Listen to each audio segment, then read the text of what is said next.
BowTie Barbecue Company at 6724 Waters Avenue in Savannah serves up barbecue both familiar and new, made by hand and made with love. Family friendly and relaxed, BowTie takes great pride in the by hand preparation of high quality beef ribs, smoked chicken, pork spare ribs, and more. Come join the BowTie family. Ask about our food truck and catering too. BowTie Barbecue Company, Southern charm naturally. Look for them online at BowTieBarbecueCO.com. This is the Danny Britt Show live from BowTie Barbecue. Christian Gokel alongside the head football for-year cadets, Danny Britt. Coach, we're playing inside the dome today. Yeah. Usually outside on the porch, but they elected a little too windy out there. So for our safety, they moved us inside. But always awesome to be here at BowTie Barbecue, especially coming off of a big-time region win, 61-0 over Warner Robins. And, Coach, for you guys, just that score, I know, pretty historic. Qualifier, Warner Robins, down some guys and just kind of in a down year this year. But still, when you're looking at your program 15 years ago, if I told you, hey, in about a decade, you guys are going to be blanking Warner Robins by 60 points, I think you would have laughed. Yeah, definitely would have. I didn't see that coming. Again, yeah, Coach he's down. He's had some major injuries that just keeps rolling for him. I think that, injury after injury. So I want to say that, but yeah, I mean, the fact that our program is where it's at now and, those things are going on is pretty unbelievable. So you guys go back and watch the tape. I know just a lot of celebrating the homecoming crowd there. I think a great crowd out there this past Friday night, but you go back and you watch that tape. What were some of your takeaways? What kind of led to that landslide? Yeah, I'm very proud of our guys. We went out and did what we should do. And, sometimes when you do that, it's just taken for granted and you don't celebrate it. Well, we celebrated it. Like, they went out and took care of business, used the energy of the crowd, realizing, hey, this has been one heck of a struggle to get to where we're at right now, and got after it and took care of business and physically, we were running the ball well, blocking well, throwing well, playing great defense, doing a good job in the special teams. The kickoff coverage unit did a really good job. So all of those things, we took care of business. And, the older guys, or the starters, I'm very proud of them. They went out again, took care of business, didn't maybe get as many carries as they wanted, many plays, because then they had to come out. But they were up celebrating the other guys as they went in, and that's what it's all about. That's what a team should be. So I'm proud of how we took care of business and did the things we were supposed to do. And just talking about this game, Warner Robins comes in, and we kind of previewed it last week, where very fast team, a lot of very good athletes for them. What was the approach? I know you can't talk about it the week of, but going into that game, what was the game plan, and how do you feel like you guys executed? Yeah, I mean, defensively, looking up front, they've lost some linemen and have some new guys, some younger guys in there. And so we just said, hey, we can attack and just make things happen. I mean, truly just attack them. And they didn't have the speed that they've had in the past. The quarterback is a good, tough runner, but, not big burst. Right. So we weren't really worried about that, just taking 160 or 70 and making us pay. So, we attacked them defensively. Offensively, we felt like we could run the ball to set up the pass and, and do that with a little bit of play action and those sort of things. And we did that. Of course, well, you saw the one time where, Coach Phillips just basically put, 9 and protection and said, okay, we're singling out Bubba, and that poor fella had to try to press and run with Bubba, which I don't know there's many people in the country that can do that. Yeah, if we can get the ball off, it's hard for somebody to do that with Bubba Frazier. I know. Let's kind of talk about that. It's for me, the takeaway from the game. Defense played great. I love the guys getting in front of the scoreboard, take the picture, because anytime you get a goose egg up there, you got to take a picture. But offensively, again, landslide and maybe just a little bit overmatched opponent there, but you guys are able to get to so many different things. And for the longest time, we said hey, we're going to go 4 wide shotgun. That's one formation. Then we're going to go under center and play classic BC football. Those are the 2 formations. There's so much more than that now. You got a single back. You can go to an I formation, and we've seen kind of the power I a little bit too. And I think kind of the emergence of Bennett Conway as a receiving threat, and you get down, they're loading up the box, they're stopping the run early in the game, and then you have a tight end that can leak out on a play action pass. I mean, just the different ways that you can attack a defense is so massive. Yeah, definitely so many different things going on, and so many people to get the ball to, and right. Bennett's become another one of them because he's doing a great job of blocking, but he's not just a blocking threat. Right. Back there, he can go get the ball and do a number of things outside the tackle. So, Coach Phillips has done a great job of developing all of that. We have the traditional wing tee, we have the spread, we have the new H-back zone type look, right. Which you're talking about with Bennett. Done a great job. I hear these people, talking about opening up the offense. They need to go smoke another one because Coach Phillips is doing a great job of moving those pieces. And the problem is you're not going to get the ball a lot in our offense. I mean, the running back stand, that position gets it more. But other than that, it's a committee. And just taking advantage of it when you get it. And I love talking to AJ after the game about the 2 touchdowns to Bubba on the back-to-back drives where it's, okay, we kind of know we can get into this formation and have him one-on-one. It's not necessarily a play call you guys run a lot, but you just kind of notice, hey, when we go under center, they have him one-on-one, so we're going to keep doing this until they stop it. And it's back-to-back touchdowns, one kind of just on a comeback, and he makes a guy miss and scores a touchdown, then one just slot fade kind of feel to it, and he's able to beat the same guy. So it's just the ability to get to those different things is so impressive. It is, and I mean, just so many different things, and that's what I wanted, to always be. I'm not highly involved with the offensive play calling, or game planning. Coach Phillips understands what I want is I want to always be able to do what we're talking about. I want to be able to go under center and take snaps. I want to be able to shotgun. I want to always be able to, when you get in a certain situation, you're under center, you have some sort of lead blocker and a tailback. Yeah. That it doesn't have to be just a traditional eye. There's so many different things you can do. But where it's just a mano type stuff, and then be able to spread it. If you can just manipulate, and certainly when you have athletes, if you can just manipulate it enough, you can get plays off of just scheming, and that's what we want to do. And I want to talk about that offensive line because I feel like they're just getting better week after week. How much of it is coaching and getting in there and in practice correcting things, and how much of it is just 15, 16-year-olds, the brain is kind of moving a million miles an hour, and they need repetition for things to slow down? It is definitely a lot of repetition. Coach Fogarty's doing a great job of coaching them and just staying on them. And we've had a different group of guys, rolling in. I think he's somewhat settled on where we're at now. But those guys, and playing offensive line is it's a team within the team within the team. And they have to just do it over and over and over again to get to that point. And I think we're starting to get there where they understand when I move this way, the guy to my right is moving this way, the guy to my left is moving this, understanding, the movements together and getting better and better with it.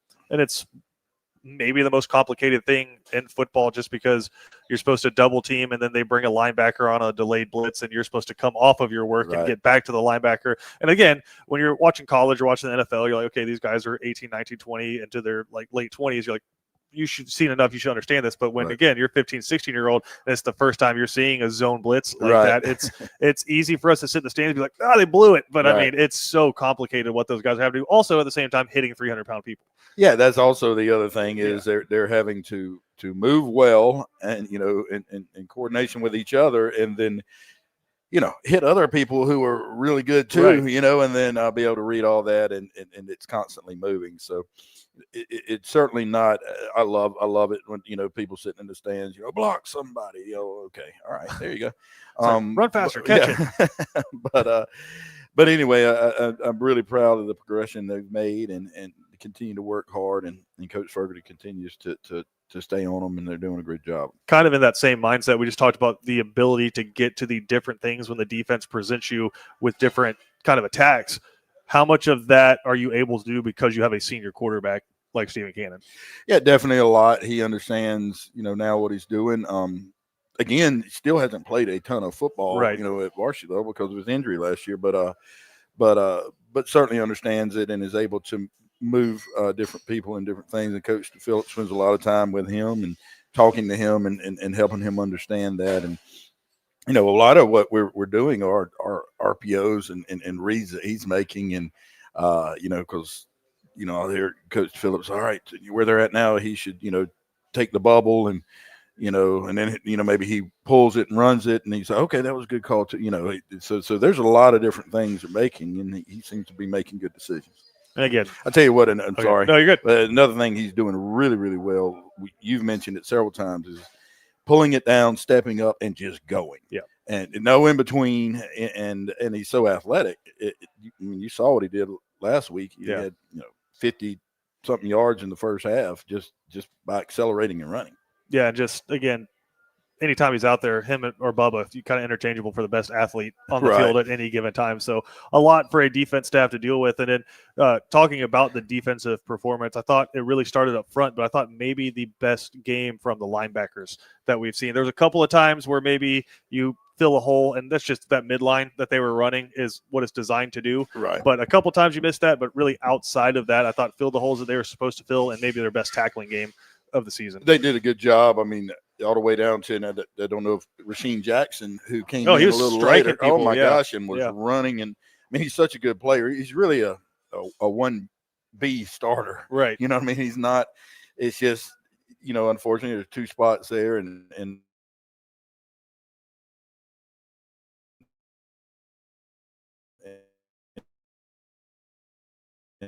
Larson, and he would like, but he's a very good football player. Anyway, they did, but I'll tell you what, with Warner Robins' scheme, as I was watching the film, you know how you always get the kid coming over, they're triple teaming me, teaming me, and you're like, whatever, man. They were triple teaming Cam and Cody every single play. That was the game plan. Sounds about right. I'm not kidding. When every single play, we actually gave him, he was one of the Big Team, Little Me award winners this week, because he just kept taking the triple teams, which meant they weren't blocking Isaac and Gavin. Yeah. So, okay, Sure. Like, we'll take those guys too. They were trying to double team LaDamian, when they could. So, with an H-back to tackle and the H-back. And again, Isaac, Gavin, Jameer were left unblocked, and they were making plays. So, they did a good job attacking up front, and then the backers were running and tackling well. And I thought, again, didn't have a whole lot of work to do because they weren't trying to overly throw the football, but you're just seeing the guys like Jonathan Black and Amari who are getting the more and more reps at corner, and then JoJo coming back, I think, getting up and taking on blockers on the perimeter and just kind of sealing that edge, pushing guys back inside to the rest of the defense. They're all just crazy athletes out there, but it's just channeling that and not jumping to the wrong spot kind of keeps everything inside and lets the backers run and make tackles. It does, and they did a good job with that. The only thing I'm a little worried about with the secondary is their steps. I was talking to Coach Moore. They lost that a little bit, and they weren't really challenging us deep last week, so I understand. You kind of lose your initial steps and your read steps, and we got to work on that. But they played well. They're all very athletic. They're all physical. The corners and the safeties are very physical football players, and they like the physicality of it, so which is awesome, and very good athletes. You were talking about that the Q power read that they were running, and they were doing a good job of blocking it up front, but the reason it was working is because our linebackers were screaming to where they are, which is what we preach, what we teach. So that play has always worked with us until we've adjusted and just had to get that backside backer to a slow play it a little bit, and then boom, he'll be right there to make the play, and that's what happened. But anyway, I thought the guys and the secondary did a good job. That's one of those ones where you wonder, why don't they just keep calling that? Because it was like they busted about 30-yard run and then wouldn't call it again for a couple of series. I'm like, man, if I'm missing players and all of this, and only thing Kevin and I could think, and you're from a coach's perspective, is this one might be gone. So let's save our quarterback for the rest of the region games, try to make the playoffs. No, I agree 100%. I'm like, man, I keep calling it until we adjusted. But again, I'm sure it was they didn't want to keep having their quarterback get hit. Yeah, if it's the playoffs, you're probably seeing Yeah, that 10 you gotta times in a do row that, until you stop it. But I guarantee you they were thinking, we're not winning this game. We don't want a quarterback to get hurt, and then we're really, really in trouble. Sure. So again, big time game, both offensively and defensively. And I know, again, a lot of times you go back, you watch 61-0, you're like, this is just a highlight film more so than a film study. Right. But what were some things that you talked about the steps a little bit with the defensive backs? What were some of the things you guys circled as, hey, we got to make these adjustments and coach this during the bye week? It was small things. I think, we did a good job of blocking. We'll just start with that. Start with the offensive line, the skill players blocking. I thought we did a really good job of blocking on the edge, but can do better. Sure. I mean, we praised them on what they did. In fact, some of the edge guys got hit men because they were driving the guys out. But running our feet, we got to continue to improve on both everybody that's blocking on the offense and special teams. We've got to do a better job of running our feet through the block. I think we did a good job of being fluid with the offense, but that's always something that you can just correct just a little bit better and do a little bit more. Defensively, again, like I said, the success they really had was on that play, and there was nothing really because they're playing the way we tell them until we make the adjustment. Right. So, it really wasn't on anybody. Again, the footwork in the secondary, we got to clean that up a little bit. When people do challenge us deep, we've got to be ready for that. Special teams, I thought we did well for the most part. We did a good job on our kick coverage unit, which we had a lot when you scored 61 points. But those guys were icing their legs at the end of the game. Yeah, they had a lot of reps, but to be honest with you, Warner Robins wasn't hitting a lick at the snake blocking us. So it makes it a lot easier. Sure. Where the previous week Ware did a tremendous job of blocking. So, and we're going to get to those teams that do a really good job. We got to be prepared for that. But I thought they did a good job of those things. And, we had another celebration penalty, which we will fix that. That will be corrected. Yeah. That hopefully already has, but if not, it will be corrected. It will be corrected. And we're going to take a break here in just a second. But before we do, just curious, because it seems like we talk about it every year, and then every year it seems like folks kind of forget about it. I think a lot of it's just the excitement of the season coming up, but almost a completely different team right now than you were week one, just in terms of execution, what you're able to get through, and then just like almost the confidence that the team is playing with. I know, like I said, it just sounds like we're beating the same drum over and over again, but you preach it and then we forget about it at the beginning of the season. Yeah, definitely. I mean, I don't forget about it. I understand that it is what it is, and you have to go through that. When we schedule these really, really hard teams, and you go through it, and then you have the injuries, and having to build depth with young people or new people, and all of that, and it's not fun. In fact, it's sometimes miserable. But that's part of it, and that's how you can get to where we're at now, where you're looking and going, "Holy cow, man! We are in a good spot." And I talked to the seniors, as I mentioned to you before the show, that I had the seniors over last night for their annual, dinner at our house, and talked to them. I said, the really hard part's over. The hard part of football is over now. I mean, we're going to go out there and work and, study, but now it's more of detail oriented stuff. And that it's more of the fun stuff. Like, hey, we got to really correct this, or working on yesterday in practice. I look, and Coach Phillips was working on overtime. Like, this is what we're going to do in overtime. And this would be the 2-point play, and, and all of those things, which is, again, I mean, it's a lot easier. The hard, the miserable 100-degree weather, under the beating each other up. We're not going to do it. I don't want to lose anybody, so those days are gone. So now it's the easy part. It should be the fun part. And it goes by like that.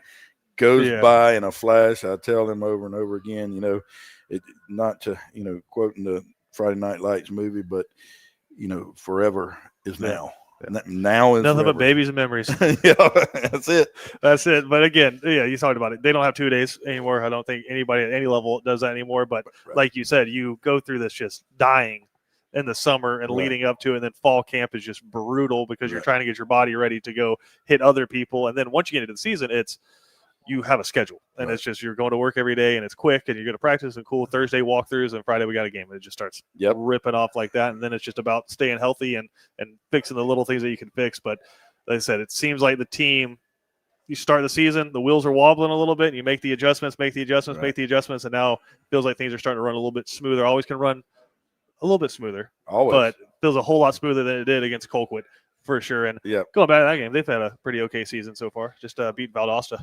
Yeah, they did. And I didn't feel like we were a better football team. Yeah, man, that's what I said. We got the penalties last week, which we had 4 penalties, which don't tell the boys, but I kind of account for 4 penalties a game. Okay, just we'll get this part after the but that's just kind of what you anticipate. There's going to be some things, but I said, guys, we've already lost a game because we couldn't control our emotions. We cannot allow that to happen again. And so they all understand that. All right, we're going to take a quick break. We'll come back, wrap it up, talk about the bye week, and then get you ready for what will be a game week next week. That's coming up next right here on the Danny Britt Show. As the world's largest lifestyle retailer, recreational boats and yachts, MarineMax is dedicated to connecting people with life-changing experiences on the water. More than just a boat retailer, MarineMax offers a complete range of services. 3518 Old Tybee Road, Thunderbolt, and online at marinemax.com. BowTie Barbecue Company at 6724 Waters Avenue in Savannah serves up barbecue both familiar and new, made by hand and made with love. Family friendly and relaxed, BowTie takes great pride in the by hand preparation of high quality beef ribs, smoked chicken, pork spare ribs, and more. Come join the BowTie family. Ask about our food truck and catering too. BowTie Barbecue Company, Southern charm naturally. Look for them online at BowTieBarbecueCO.com. Criminal defense, family law, DUI, and divorce. You need representation. The one to call is Savannah's own Jonathan V. Dunn, PC, attorney at law. Voted a Thomson Reuters super lawyer consecutively since 2023. Online at jvdattorney.com. BC Brothers Moving is Savannah's most trusted moving service. From residential to commercial to packing supplies, BC Brothers does it all. Let BC Brothers' energetic, trustworthy team wrap it, pack it, and move it for you. Check out BC Brothers online at bcbrothersmoving.com or give them a like on Facebook. Cool Vibes Pizza and Wings is one of Savannah's most popular. Could be the New York style pizza, or the pasta, or sandwiches, or wings. Whatever you choose, Cool Vibes has their own unique style. Check them out at 4501 Montgomery Street, Savannah. Welcome back into BowTie Barbecue for the Danny Britt Show. And Coach, off to a 2-0 start in region play, and that's massive.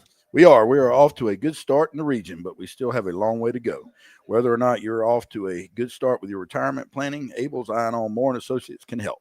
They will give you the unbiased opinion and make sure you finish out your pre-retirement season strong. Contact AIMA today at 912-777-4128 or visit AIMAINC.com. I am curious, Coach, just from a fan perspective for those out there, I know maybe a sigh of relief because you get that win against Ware and it's just so massive. It sets you up in such a good spot. And then you go 2-0, you beat Warner Robins, and you can kind of start seeing where this could go. Do y'all feel that, or is it same pressure as every other week? Nope, it does. It is, I had somebody walk up to me, several somebodies actually in different situations, like, Coach, you feel relieved after beating Ware? I'm like, yes. I mean, that is a huge, huge win. Certainly after everything that went down last year when we felt like we were rolling really well again, and then, not only did we lose to them, we lost Steven. It was hard. So feel really good. And I talked to the kids about it. I try to be very real with everybody and certainly with the kids. And so I'm just like, hey guys, look, we got to go play and we could lose the next one. Right. But we are sitting in a really good situation. We should go win, in essence, we should win the region. Yeah. And it looks that way. We do that. We lock ourselves in a couple of home playoff games, and huge. We can go win this thing. And we talked about it with the seniors last night. It's not just, every year you say, well, we could win, and but not only can we win, we are sitting in the driver's seat to go take this thing. So it feels good, and they should enjoy it, but also realize the pressure just shifts a little bit. Yeah. Now there's expectations. Yeah, the expectation is, and that we have to go make it happen. But it's exciting to be in this situation. And as I told the kids yesterday too, there are people that would kill to be in the spot. Right. Kill to be in the spot, to be playing for a football team that has the opportunities we have. And some news out of the GHSA just in terms of how and who you will play coming up in the playoffs. Is that in effect for 2025 or that'll be the following season? It's starting next year. Okay, so curious what you think about that, because for those who don't know, the 8 region winners will kind of be the top 8 seeds. Then after that, they're going to seed out the remaining 32 just based off a strength of schedule, that formula that they're going to create. And they've done this in 3A down to the single A classifications, but just curious your thoughts on the change. I'm not a fan. I mean, I understand why they're doing it. I really do, but I'm not a fan of it because, I mean, they're really just looking at win-loss, and I get it. Yeah, they're looking at the win-loss record of the opponent, and then the opponent's opponent, and the opponent's opponent, right? Yeah. But if you're, just to be honest, if you're playing in a crap region in a crap area, you could just go win a bunch of games, just fatten up, yeah, and everybody looks great because they're all beating each other. You know, I mean, I don't. For us, it's not good. Yeah. For us, it makes it harder. Again, I think it's great when you have a really good region when, you know, the number 5 team should be able to get in, and you know, and you're trying to prevent the 2 top teams in the state from meeting in the second round and stuff like that. It works for that, and I appreciate that. For us, it makes it harder, even harder to schedule. Yeah, because nobody's like, forget that. I don't want to play Benedictine and take a loss that's going to hurt our, hurt our ranking. So it's just makes it even harder to schedule, in my opinion. But nobody asked. Well, you're the first one. There you go. And we got to focus on the bye week, and then we're getting ready for Wayne, and then the playoffs, and that'll be a next year thing. But it's interesting because it seems like it keeps changing on us, or people keep attempting to change things that maybe if it ain't broke, they'll fix it. But see, here's anyway. My opinion is they constantly are changing because people constantly whine about, well, I want to win too, Yeah. and sometimes maybe you need to change what you're doing to win, not ask people to change for you. But anyway, I understand why they're doing it. I really do, because there are times when one region is way better than the others, and it's just an odd region. So, the number 5 should be able to get in. And then 2, also understanding that, you don't want your 2 best teams in the state end up playing second round or something. So, right. And again, something you can't focus on. You just got to play the team in front of you, but that's it. Could potentially make scheduling a little bit more difficult, kind of like in college football, where they're like, hey, we're playing a 9-game conference schedule now. Don't necessarily want to go out and play a super hard out-of-conference game, but get something to focus on for next year. Do want to talk to you about 3 guys, Coach, some starters for you that I think not just the last game, but over the past few games have really stepped up, and I don't know that are getting necessarily the recruiting recognition that they probably deserve. Start with Josh Washington. I think you talked about it. You don't get a lot of touches in this offense, and if he's playing at another school, he's probably getting 20 targets a game. He's just that kind of player, but it seems like he has a great ability to catch the ball down the field, but man, it's got to be such a premium for college coaches for a guy who can catch a 1-yard pass and turn it into a 45-yard pass. Definitely, Josh is an extremely good football player. He's strong. He moves well. He's fast. He's not, Bubba Frazier fast, but a few people are. But football fast. And he's got big hands. He catches the ball with his hands. And there's also a very good safety, by the way. He ended up having to play safety against Colquitt, ended up, getting a concussion, and we lost him a couple games. But just a very good football player, very smart. And he is, tell you something else about Josh. He is doing a great job of leading and has just really taking this season to heart. He wants it to, be the best. That's cool. And I know some recruiters on the sideline, the pass game, anytime Benedictine and Warner Robins, you're kind of a fool if you don't go stand on the sideline for that game and just kind of cherry pick athletes. But we talked about it with Cam, just kind of how people want to come and watch him, and then it's the guys next to him. They go, okay, that guy's pretty good too. Yeah. I think it's like the old Cam Newton thing where it's like Auburn went to recruit a different guy in Blinn, and then they were like, that's your quarterback? Like, we got to talk to that guy. You come, you watch guys who are maybe already committed to you, you're shaking their hands, and you see 7 catch a ball and make a pass. How many times in your coaching career have you kind of seen that where they come out to watch somebody and they're like, who's that guy? It does. And now, when it's, the big time, when a South Carolina there, they kind of know what they're coming. But what it can help a lot is they have friends who are maybe at a little bit smaller school, a little bit different situation, and they like, hey man, you need to check out number 7 at Benedictine. He's a really good football player. I think he'd fit your program. So it happens a lot, and that's that's why I can tell kids it's another reason why to be at Benedictine, because you're going to be around a lot of recruits out there, and a lot of recruiters. Especially in South Georgia, coaches kind of put a premium on one-stop shopping doubt. if they can. And another guy, I feel like if he was like 3 inches taller, you'd be in a whole lot of calls about him. But Larson Little, we talked about him a little bit earlier, a football player, and just has played so many snaps, feels like he's always in the right spot. But I feel like a college football player at some level.